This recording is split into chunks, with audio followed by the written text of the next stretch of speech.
ZEE5 ஆப்பை download செய்து முழு எபிசோடுகளையும் இலவசமாக காணுங்கள்.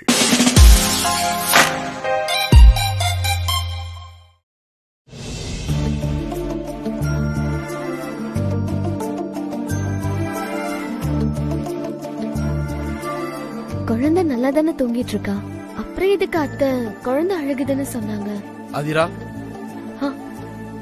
என்னாச்சுமா? குழந்தைய பார்த்து என்ன யோசிக்கிற? பாப்பா அழுதால மாமா? நான் ரொம்ப நேரமா இங்கதான் இருக்கேன். குழந்தை நல்லா தான் தூங்கிட்டு இருக்கான். அழலையம்மா? ஏன், என்னாச்சு? இல்ல மாமா, சும்மாதான். பாப்பா அழுத மாதிரி சத்தம் கேட்டுச்சு.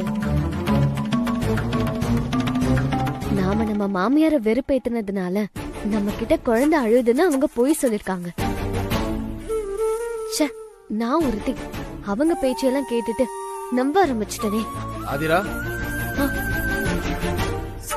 அந்த ஏஜென்ட் ஏதோ உன்னையும் திருமாறனையும் போட்டோ எடுக்கணும்னு சொன்னானே, அதுக்கான ஏற்பாடுலாம் ஆயிடுச்சா? இன்னும் ரெடி பண்ணிட்டு இருக்காங்க மாமா.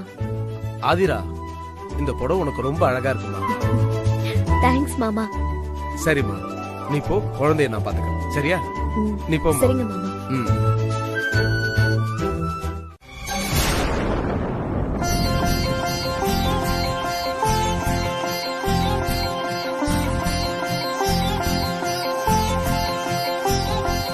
சார் வாங்க சார், போட்டோ எடுத்துடலாம். ஓ, கூப்பிடுறாருல, போங்க.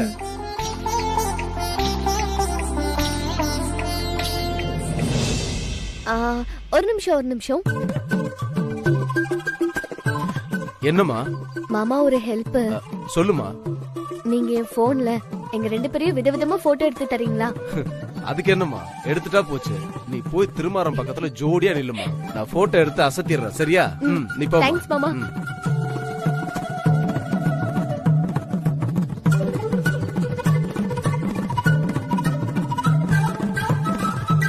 சார் கொஞ்சம் க்ளோஸா வாங்க.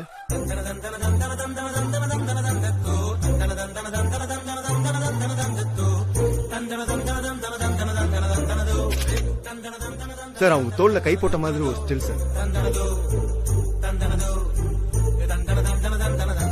சார் போடுங்க சார். டேய் மாறா, தோல் மேல கை போடுறா.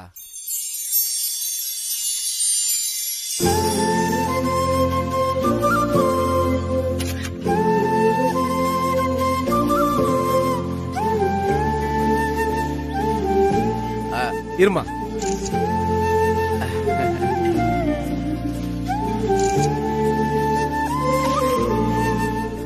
போதும். Okay sir.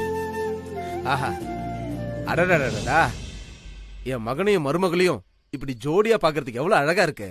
ரெண்டு பேருக்கும் என்ன ஒரு ஜோடி பொருத்தம் இல்ல? என்னாச்சு மாமா? ஒண்ணு இல்ல. சார் ஓகே சார், நாளைக்கு நான் பிரிண்ட் கொடுத்துறேன் சார்.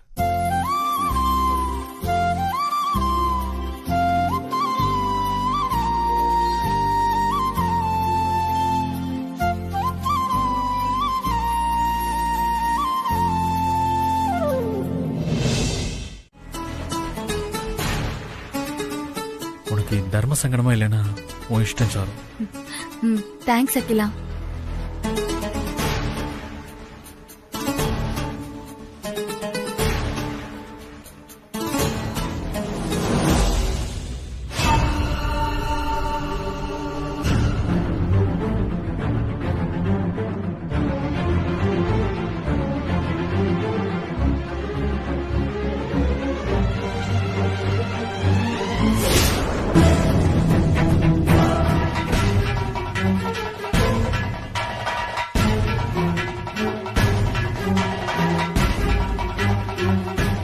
சாரு, என்னாச்சு? சாரு,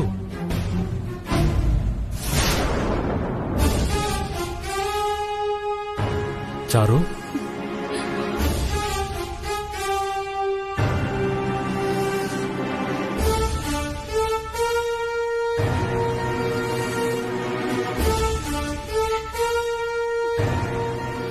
பாத்தியா, நீ பிரிஞ்ச வந்த துக்கமே இல்லாம திருமாறன் எவ்வளவு ஹாப்பியா இருக்கான் பாரு.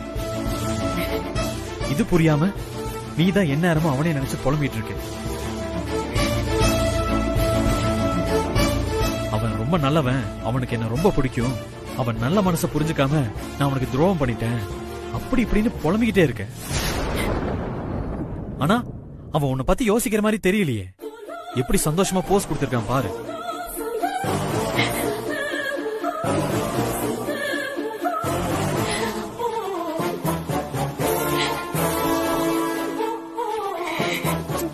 இன்னும் ஏன் அதே பாத்துட்டு இருக்க?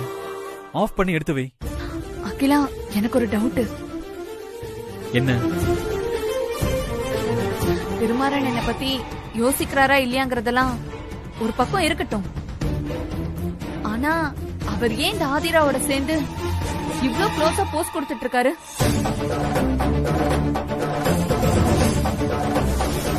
பாரு, என்னமோ ஹஸ்பண்ட் அண்ட் ஒய்ஃப் மாதிரி ரெண்டு பேரும் எவ்வளவு நெருக்கமா நின்னுட்டு இருக்காங்க. தெரியலையே, எனக்கும் என்னன்னே புரியல.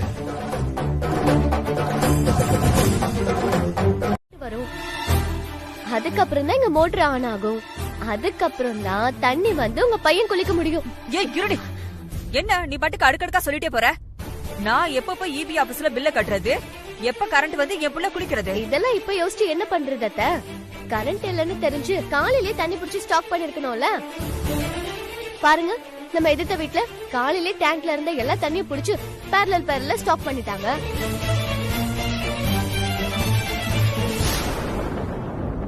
ஐயோ கண்ணீர் இது. நீங்களும் தான் இருக்கீங்களே, கொஞ்சம் கூட பொறுப்பே இல்லாம. அவங்கள மாதிரி நீங்களும் தண்ணி பிடிச்சி ஸ்டாக் வச்சிருக்கலாம்ல. ஏன் நீ பிடிச்சு வைக்க வேண்டியதானே? நான் குழந்தைய பாத்துட்டு இருந்தேன். நீங்க என்ன பண்ணிட்டு இருந்தீங்க? நீங்க வேலைக்கு வெட்டியா தின்னுட்டு வெட்டியா தானே வீட்ல இருக்கீங்க. என்னடி சொன்ன? அம்மா, கண் எரியுதுன்னு சொல்றேன்ல, தாங்க முடியல, தண்ணி எடுத்துட்டு வாங்கம்மா. அம்மா, பக்கெட்ல இருந்து தண்ணி எடுத்துட்டு வாங்கம்மா. இருடா வரேன்.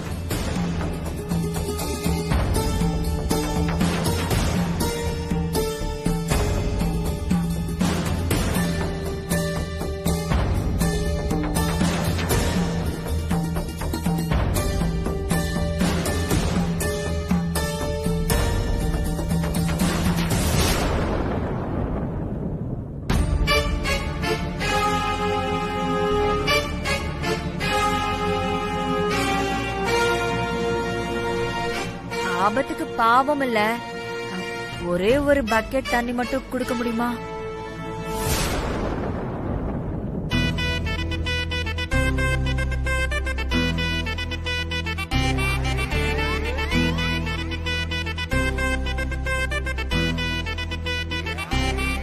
அம்மா, கொஞ்சம் சீக்கிரம் தண்ணி கொண்டு வாங்கம்மா.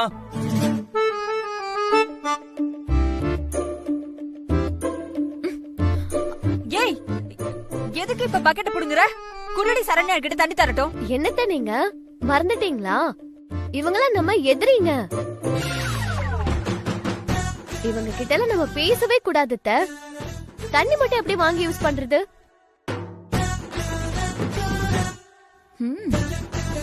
நீங்க யாரு? உங்க கெத்து என்ன? நீங்க போய் உங்க மான ரோஷத்தை விட்டுட்டு எதிர்த்த வீட்டுக்காரங்க கிட்ட இறங்கி போலாமாத்த? அதுவும் கேவலம் ஒரு பக்கெட் தண்ணிக்காக. இது உங்களுக்கு எவ்வளவு பெரிய அசிங்கம். No, never. என் மாமியார நான் எங்கேயுமே அசிங்கப்படுத்த விட மாட்டாத்த. அடி பாவி, நேரம் பார்த்து கால வாரியடி.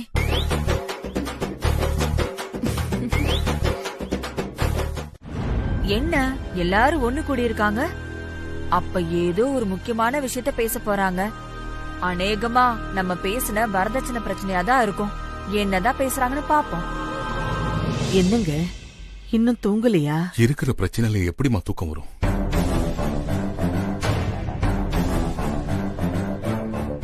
இந்த அகல்யாவால நமக்கு இன்னும் என்னெல்லாம் பிரச்சனை வரப்போதோ தெரியல.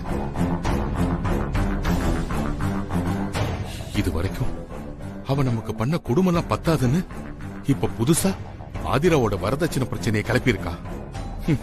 இப்ப நம்ம இருக்கிற சூழ்நிலையில வரதட்சணைக்கு எங்க போறது சாரதா? என்னங்க இப்படி சொல்றீங்க? சூழ்நிலைய காரணம் காட்டி நாம செய்ய வேண்டிய முறையை செய்யாம இருக்க முடியுமா? அப்பா அப்படி சொல்லலம்மா. வரதட்சணைங்கிறது சின்ன விஷயம் இல்ல. சாதாரண குடும்பத்திலேயே வரதட்சணைன்னு வந்துட்டா சில லட்ச ரூபாய் செலவாகும். நம்ம குடும்பங்கிறது இந்த ஊர்லயே பெரிய குடும்பம். எல்லா விஷயத்திலயும் நீங்க பெருசாவே பண்ணி பழக்கப்பட்டுட்டீங்க. சொந்த பேத்திக்கு கொடுக்கற வரதட்சணைய கம்மியாவா கொடுக்க முடியும்?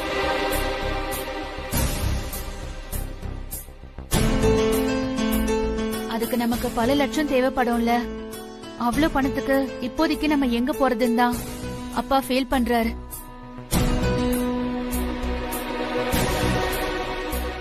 ஆமா அத்த, மாமாவோட ஃபீலிங்கும் நியாயம் தானே.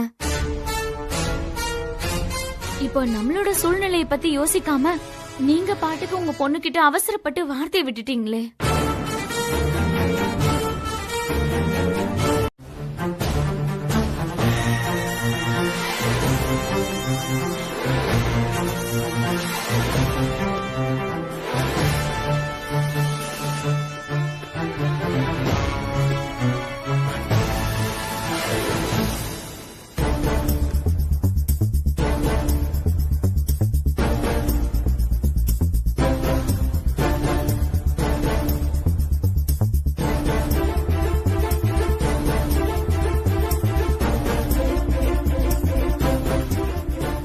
ஆதிராவுக்கு வரதட்சணையா கொடுக்க இந்த நகைங்கள்லாம் போதும்ல?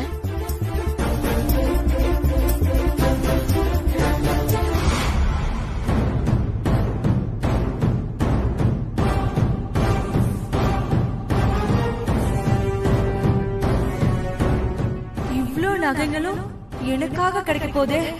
அந்த ஆதிரா எனக்கு பிடிக்காம இருந்தாலும் அவ மூலமா எனக்கு இவ்ளோ நகை கிடைக்க போகுதே. கடவுளே, ரொம்ப நன்றிப்பா. ஏங்க, என்னங்க இதெல்லாம்? உங்க அம்மா இந்த நகையெல்லாம் ஆதிராக்க கொடுத்துடலாம்னு சொல்றாங்க. அதெல்லாம் முடியாதுன்னு சொல்லுங்க. என்ன இப்படி கேக்குறீங்க? நமக்கும் ஒரு பொம்பளை புள்ள இருக்கு. நம்ம குடும்பத்தோட பாரம்பரிய நகையில நம்ம பிள்ளைக்கு ஒரு பங்கு இருக்குல்ல. எந்த நேரத்துல என்ன பேசிட்டு இருக்க? வாய் முடிட்டு கம்முன்னு இரு. என்னப்பா ரெண்டு பேரும் என்ன பேசிக்கிறீங்க?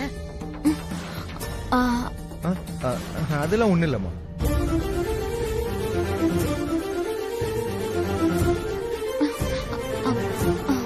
நீ சொல்லு சரண்யா, என்ன விஷயம்?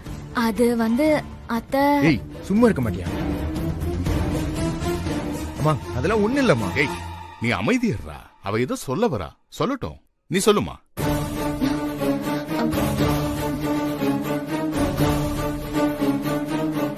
சொல்லு சரண்யா. அது அது வந்து அத்தை, நீங்க பாட்டுக்கு மொத்த நகையும் ஆதிராக்கு வரதட்சணையா கொடுக்கலாம்னு சொல்லிட்டீங்க. ஆமா, அதுல என்ன பிரச்சனை உனக்கு? இல்ல அத்தை, திருமாறன் என்ன சாதாரண வேலைய பாக்குறான்? அசிஸ்டன்ட் கமிஷனரா இருக்கான். அவனே நல்லா தானே சம்பாதிக்கிறான். அப்புறம் எதுக்கு வரதட்சணைங்கிற பேர்ல இவ்ளோ நகையும் அங்க கொடுத்துக்கிட்டு?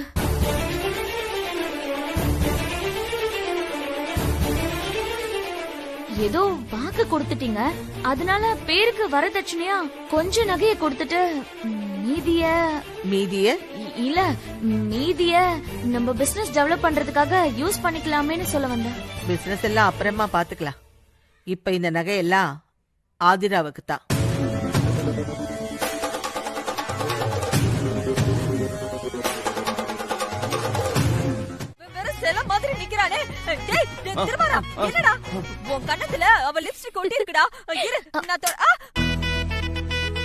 இருங்க மாமியாரே, நான் அவருக்கு முத்தம் கொடுத்தது தப்புனா அந்த தப்போட தடயத்தை நான் தானே சரி செய்யணும்.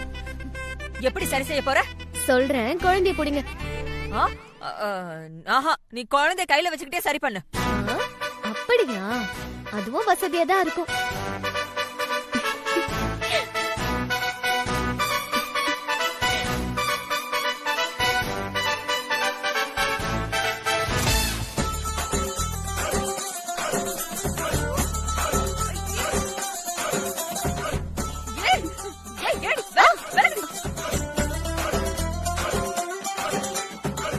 எப்படி சரி பண்ண பாத்தீங்களா?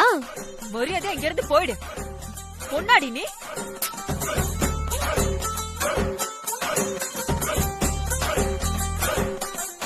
டேய், யோ, டேய், உனக்கு என்னடா ஆச்சு? டேய், டேய், டேய், டேய், டேய்.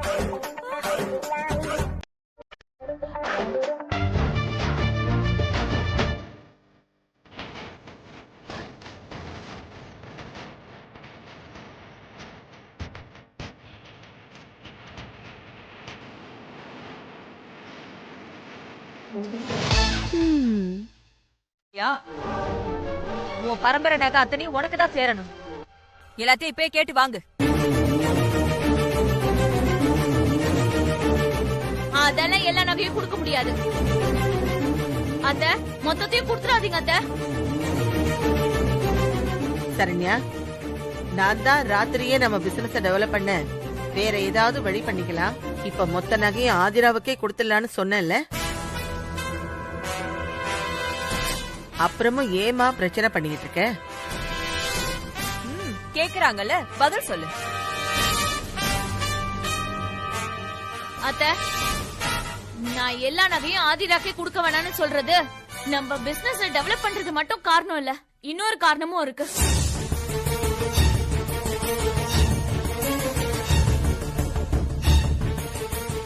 என்ன காரணமா?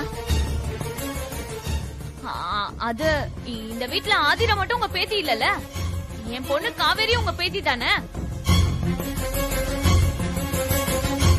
அந்த வகையில பார்த்தா உங்க பரம்பரை நகையில காவேரிக்கும் சரி பங்கு இருக்குல்ல.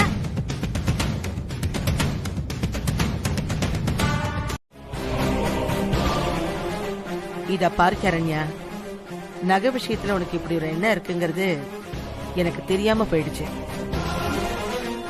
இன்னும் சொல்ல போனா நீ கேக்குறது முறையான விஷயம்தான், நான் தான் யோசிக்காம விட்டுட்டேன். ஆதிராவும் என் பேத்தி தான், காவேரியும் என் பேத்தி தான். இனிமே இந்த நகை விஷயத்துல என்னால ஒரு சரியான முடிவை எடுக்க முடியாது. அதனால இந்த விஷயத்துல முடிவெடுக்க வேண்டிய பொறுப்பை நான் சுபத்ரா கிட்ட ஒப்படைக்கிறேன். ஐயோ அம்மா, நான் எப்படி? பதட்டப்படாத சுபத்ரா. என்னதான் நீ எங்களுக்கு மருமகளா இருந்தாலும் நானும் இவரும் உன்னை மகளா தான் நினைக்கிறோம். அந்த வகையில இந்த பரம்பரை நகை அத்தனையும் உனக்கு தான் சொந்தம். இனிமே அந்த நகையை யாருக்கு எவ்வளவு கொடுக்கணுங்கிறத நீதாமா முடிவெடுக்கணும். அதே எப்படி? இவளுக்கு என்ன உரிமை இருக்கு? இவ சும்மா பேச்சுக்கு அம்மா அப்பான்னு கூப்பிட்டா இவ உங்க பொண்ணாயிடுவாளா? அப்ப நான் யாரு? நான் உங்க வயித்துல பிறக்கலையா?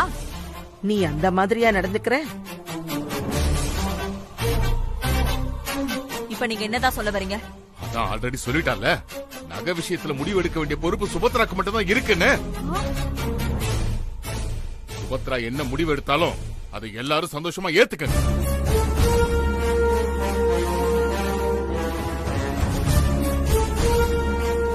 சுபத்ரா, ஏன் தயங்குற? நீ என்ன முடிவெடுத்தாலும் அது 100% சரியாதான் இருக்கும். தயங்காம உன் முடிவை சொல்லுமா.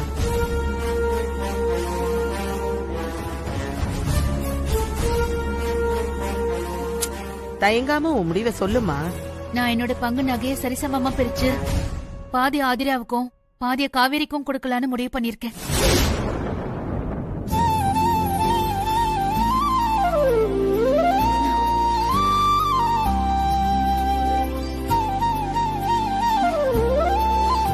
நான் தான் சொன்னேன்ல, சுபத்ரா எந்த முடிவெடுத்தாலும் அது சரியாதான் இருக்கும்னு. என்ன சரியா இருக்கும்? இதுக்கெல்லாம் நான் ஒத்துக்கவே முடியாது. எல்லா நகையும் ஆதிராவுக்கு தான் வந்து ஆகணும். அத்தை, ஏன் இப்படி நகை நகைன்னு அலையறீங்க? ஏற்கனவே உங்க பையன் வரதட்சணை எல்லாம் வாங்க கூடாதுன்னு உங்களை வார்ன் பண்ணிருக்காருல்ல, மறந்துட்டீங்களா நீங்க? ஆதிரா, நீ என்ன சொல்ற? மாற அப்படியே சொன்னா? ஆமாமா, இவங்க வரதட்சணையை கேட்ட விஷயம் தெரிஞ்சதும் அவரு இவங்கள கண்ணா பின்னான்னு திட்ட ஆரம்பிச்சிட்டாரு. நான் உன்னை கேட்கும் போதெல்லாம் உனக்கும் சாருமதி என்ன விட்டு போனதுக்கும் எந்த சம்பந்தமும் இல்லைன்னு சொல்லிட்டு இருந்த. அப்புறம் இதெல்லாம் எப்படி? சம்பந்தம் இல்லாம தான் இந்த மிட் நைட்ல சாருமதி உன் நம்பருக்கு ரகசியமா குழந்தை போட்டோ அனுப்ப முடியுமான்னு மெசேஜ் அனுப்புறாளா? ஏன் அமைதியா இருக்க? ஓ, டக்குன்னு போய் சொல்லி சமாளிக்க முடியலையா? நான் எதுக்குங்க போய் சொல்லணும்? நான் அப்போல இருந்து இப்ப வரைக்கும் உண்மையதான் பேசிட்டு இருக்கேன். எனக்கு உண்மையா? ஆமா, சாருமதி உங்களை விட்டு போனதுக்கும் எனக்கும் சத்தியமா எந்த சம்பந்தமும் இல்ல. ஆனா எதுக்காக அவ எனக்கு தொடர்ந்து எனக்கு இந்த மாதிரி ட்ரபிள் கொடுத்துட்டு இருக்கானே எனக்கு தெரியல. இப்ப சும்மா சமாளிக்காத. உனக்கும் அவளுக்கும் பெரிய சம்பந்தம் இருக்கு. இப்ப கூட நீதான் அவளை கைட் பண்ற. அதனாலதான் அவ உனக்கு இந்த நேரத்துல ரகசியமா மெசேஜ் அனுப்புறா. ஐயோ அப்படிலாம் எதுவுமே இல்லங்க. அவ எனக்கு யதார்த்தமா கூட மெசேஜ் பண்ணிருக்கலாம். நீங்க தேவையில்லாம என்ன சந்தேகப்படாதீங்க. நீங்க முதல்ல என்னோட போன் கொடுங்க. நான் இப்பவே அவளுக்கு கால் பண்ணி எல்லாத்தையும் ப்ரூவ் பண்றேன்.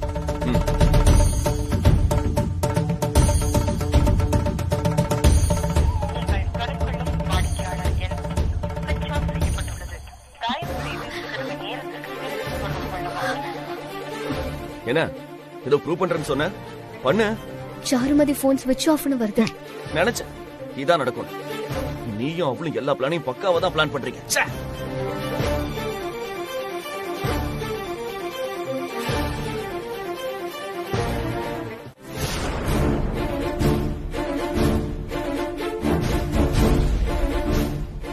சாரு, ஏற்கனவே மாறன் அவன் டிபார்ட்மெண்ட் ஆளுங்களை அனுப்பி சிட்டி முழுக்க நம்மள தேடிட்டு இருக்கான். நீ வேற தேவையில்லாம ஆதிராக்கு மெசேஜ் பண்ணி நாம இருக்கிற இடத்த அவன் ஈஸியா கண்டுபிடிக்க ரூட் போட்டு கொடுத்திருக்க. சாரி அகிலா. இந்த பாரு, திரும்ப திரும்ப சாரி கேட்கறதால நம்ம பிரச்சனை சால்வ் ஆக போறது இல்ல. மானங்கிட்ட நம்ம மாட்டாம இருக்கணும்னா ஏதாச்சும் பெட்டரா யோசிப்போம். பெட்டரானா என்ன பண்ணலாம் அகிலா? இத பாரு, எது பண்றதா இருந்தாலும் நமக்கு பணம் வேணும். ஆனா இப்ப நம்ம கிட்ட பணம் கொஞ்சம் கூட இல்லையே.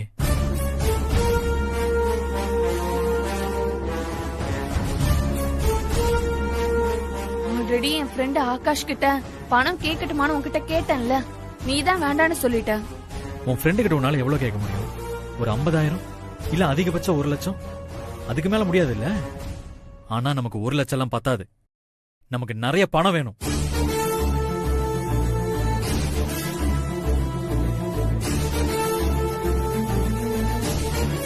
சாரு, எனக்கு ஒரு ஐடியா தோணுது. என்ன? ஜீ5 ஆப்பை டவுன்லோட் செய்து அனைத்து எபிசோடுகளையும் இலவசமாக பாருங்க.